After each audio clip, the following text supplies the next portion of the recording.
Welcome into Toe in the Line, NFL Week 4 quick glimpse with your host, Joey Nips. 4 weeks in already. I might have got my Thursday night bet wrong last week, but I got the exact score correct. Let's get it on. Bro, we'll put it like that. Nice. What's it like? I was actually there in attendance in Cleveland for Cove's first career NFL touchdown, which was awesome. And, Awesome. It was a great game. You could hear me on camera. I was just screaming, "Say it ain't so, Cove! Say it ain't so!" Sadly, from there, the game kind of went off the rails a little. That was the last high moment of that game, but it was a great game. Overtime loss, fun time. Yeah. But how was that moment for you? Seeing the first, whether it was on TV, in person, wherever you were, seeing his first NFL touchdown. How was that? Well, dude, I mean, we were at home because it was a away game. We don't travel to a lot of the away games because we can get into that later. But, to watch that and to think I wish I was there live. So to have your video was so cool. And just that, man, this is so cool. I mean, that was so cool for us. Catching it from Tom Brady, right? Like he's got the ball yet. First NFL touchdown means a lot, right? I mean, as a dad, that's just so cool to see. It was fun to watch. And, it didn't have the outcome we wanted, but still the same. What a memory! What a memory to have, right? So, and honestly, cool. those.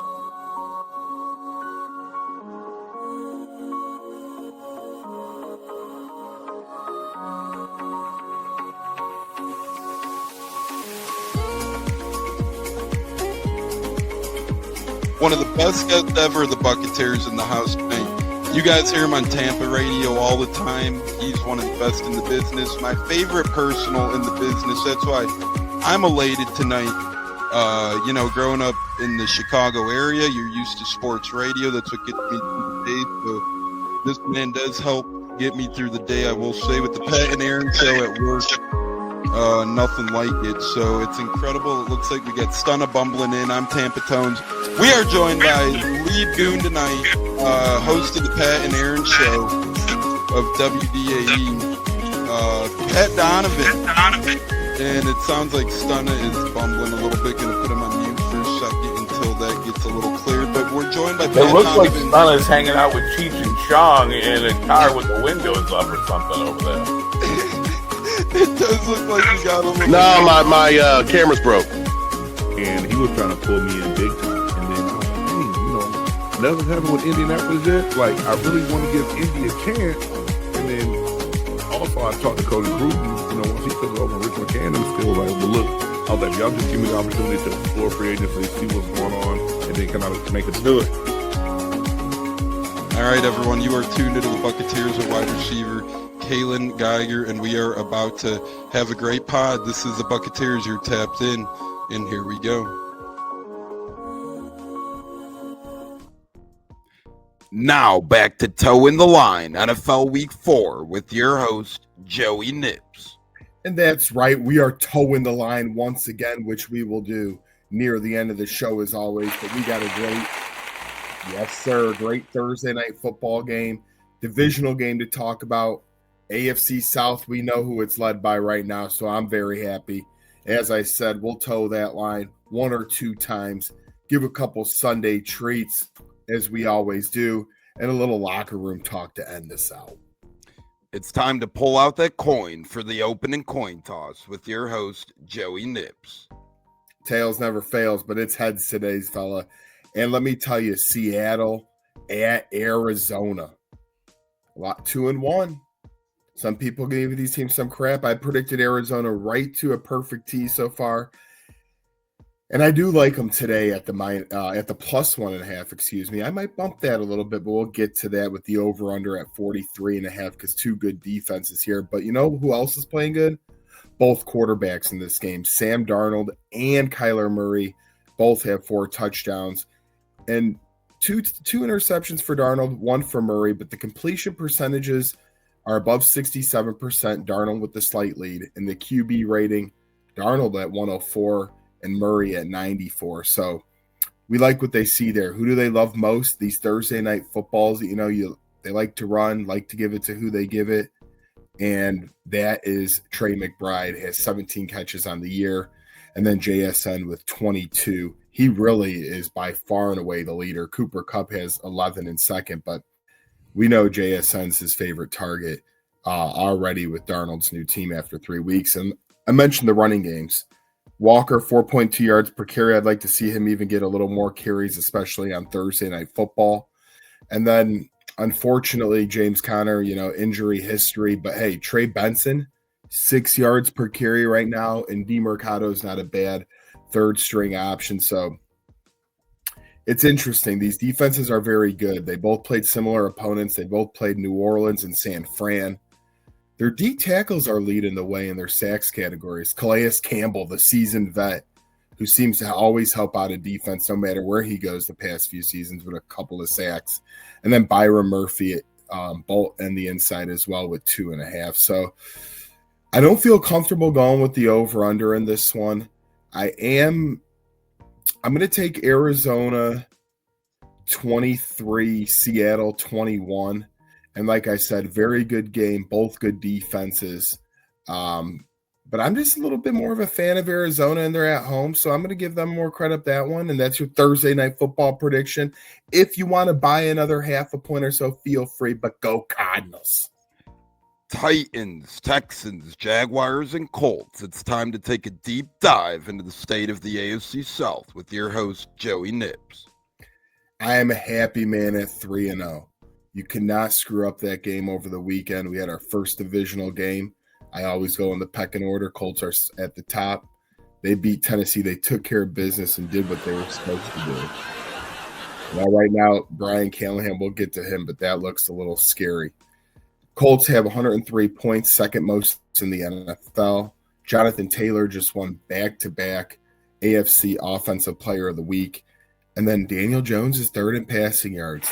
This is their biggest test to this point as we give a little kudos, but they are at LA Rams. It's going to be a tough week. They have, Sean McVay knows how to scheme, and they have a lot of talent on that offense and still enough on that defense with Jared Verse leading the way. Jacksonville got to 2-1. Them and Houston played an ugly 17-10 game. But one thing I'm intrigued by, and I've been noticing, Lawrence, he has the most dropped passes for a QB in the NFL, but he also has 4 interceptions with a 55% completion percentage, which leads into some of those drops. So my thing is, watch for him this week. They're at San Francisco. This is a big test because even if the Colts lose, you don't want to fall to 2-2 where you would be against San Fran, who has Mac Jones playing. So if my point is Trevor Lawrence can play up, they could do some great things there because their defense seems to be playing pretty well early, and ETN is pretty good on the ground. Houston has a good defense. They limit him a little bit. But again, ETN's had a good point to this news, and Jordan Lewis has 2 interceptions for them. Now, the Texans and the Titans are both 0-3. We talked about it before coming in this season. This Texans offense would struggle. Stroud has more picks than touchdowns thrown. What have they been missing, though, in their offense that they should be getting back soon? Joe Mixon. Now, here's the thing. They even say week 5 might be a little doubtful. So I'm a little bit concerned there. And is their offensive line really going to get any better? They're not going to probably add many pieces. And they play the Titans. So whoever loses this game and goes to 0-4, there's going to be some type of changes. I'm not saying a head coaching change by any means or anything like that. The Titans would be closer to that than the Texans. But you could see, you already saw the Titans change their play caller. They didn't even give it to the OC. I thought that was a little interesting. And then what's next, really? I mean, I saw it here in Indy. When you give up play calling like Frank Reich did the 1 year, then you fire somebody, then eventually you're gone at the same time. So Texans and Titans are both 0-3. It is a must-win in a divisional game. If Houston, you can't go to 0-4 and come back from that. So the team that they're supposed to be, they must win. If Titans win, hey, more power to them. But right now, your Colts are in first at 3-0. My Colts, I should say. But hey, They're yours too now if you're watching me. Jaguars 2-1, and then the Texans and Titans at 0-3, and that is your state of the AFC South. It's time to get those toes on the line with your host, Joey Nips. And you know what? I'm going to hit on two things that are getting me. I brought up the NFL QBs that are missing time last week. It is a shame that we had two good quarterbacks this year go down so far. And I'm talking about Steve Angeli, who's out for the season. Syracuse is 3-1. He had a non-contact injury. They beat Clemson. It was terrible to see him go down like that and be out for the season with the non-contact. Clemson, you're done. Out of here. And then also to see John Mateer, Oklahoma's 4-0, and he's only going to miss a month. And that's not a short period of time. They're going to play Texas and Ole Miss. Texas is ranked 10, Ole Miss 13 as of right now. Oklahoma could be 4-0. They could have two losses really quickly and find themselves scrambling to make the playoff as they are in the hard SEC now. So that's irking me on the QB front, continuing from last week from NFL to college. My other one, I'm bringing us to baseball time or two, and I do like to include some other sports here as we get down the chain with locker room talk as well, but Detroit Tigers had a 12.5 game lead last month in August. 12.5 games. As of today, they were in second place when this show came out. It is unreal. Kudos to the Guardians, but Tigers, what are you doing? I mean, I haven't seen – there's a lot of collapses that happen. Teams eke their way in, but this is not a good look for Detroit. And I don't want to go off on them yet and say they're going to be a first-round exit. But when you're up 12.5, that's a month span. Man, between these QBs not playing and the Detroit Tigers falling flat on their face, that's what's towing the line this weekend and getting me anxious and about to really go in. It's time for Sweet Treat with Sunday with Joey Nips. I could even go for a sweet treat right now as I have not even eaten today, but I am building up the energy to tell you folks this. In locker room talk, I threw in the Bears would win last week. Could they win 2 in a row now? They're playing the Vegas Raiders. It'd be a huge Sunday if they could get to 2-2 before their bye week. That's my mini treat because they're still 1-2 right now. Don't want to give him too much credit, but Caleb Williams did get NFC Offensive Player of the Week with his great play, and Ben Johnson and that team were very excited after. Now, my big Sunday treat, whoever wins Philly Tampa is the best team in football. It's just plain and simple. I'm going there. I know my Colts are undefeated. The Bills are undefeated, yada, yada. Listen, Tampa Bay's banged up. They're at home. If they beat Philly, the defending champs, I'm giving them straight kudos because they'll be without Mike Evans, as you guys all watch the Buccaneers and learn about that more and more from every show they have. But the injuries we all know between the offensive line, Coke, Keith, Mike Evans, you name it, they're there. So if they can win that game at home, I'm going to say they're the best team. And then the Eagles, they had a massive comeback against the Rams last week. You all saw the blocked field goals.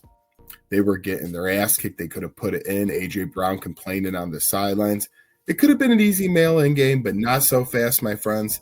Nick Sirianni, Jalen Hurts, and that team keeps it together. So the big Sunday treat will be whoever gets to 4-0. I will, of course, be rooting for Tampa Bay as always, as they've had some luck with Philly the past couple of times, all the way back to when Jalen Hurts had his first playoff appearance, so on and so forth. So Brady's going to be on the call. It's the game of the week. Really, at noon, I'm shocked it is where it is because they knew coming into the season how good both of these teams could be. But once again, my small treat, if the Bears can win and get in it to 2-2, and then my big ice cream pie will go to the 8-1-3 in Tampa Bay if they could get that win, or Philly, who we don't really like. But hey, if they get to 4-0, the defending champs are still the best team in football. And those are my couple of Sundays. It's time to close things out with some locker room talk with your host, Joey Nips.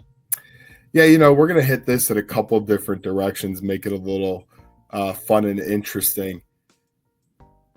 Shout out Sister Jean, 106 years old. She is finally retiring from what she did.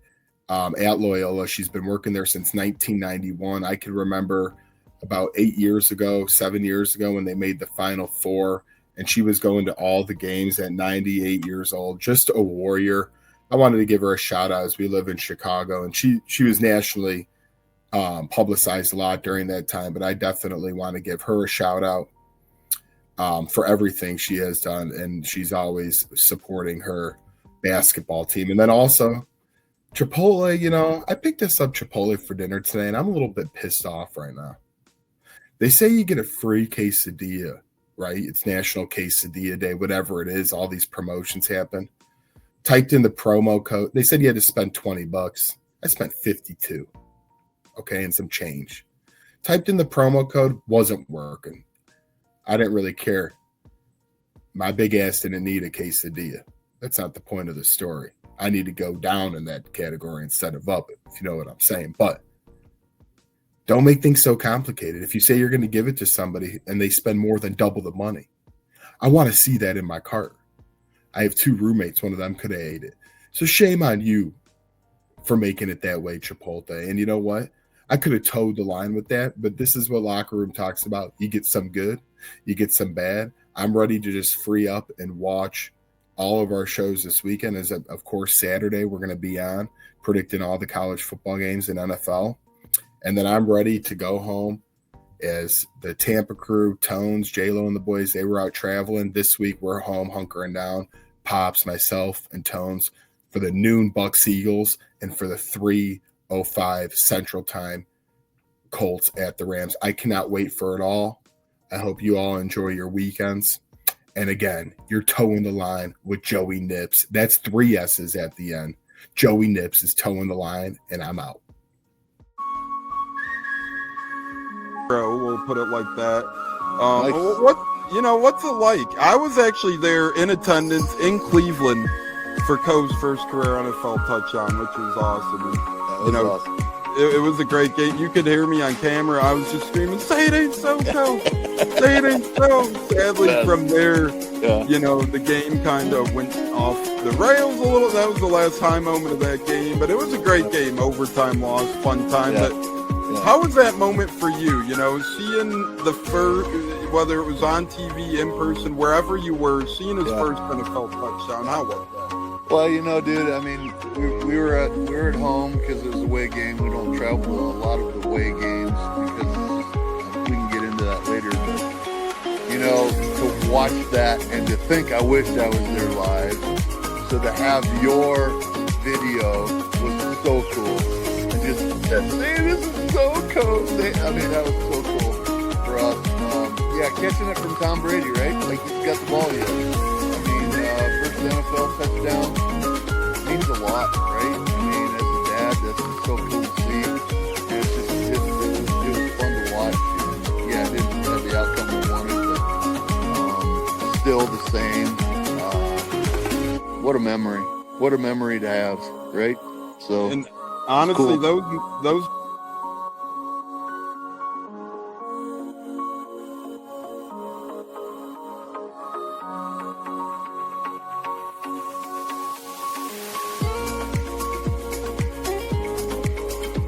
one of the best guests ever, the Buccateers in the house.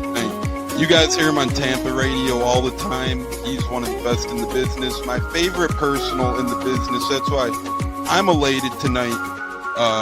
Growing up in the Chicago area, you're used to sports radio. That's what gets me through the day. So this man does help get me through the day, I will say, with the Pat and Aaron show at work. Nothing like it. So it's incredible. It looks like we got Stunna bumbling in. I'm Tampa Tones.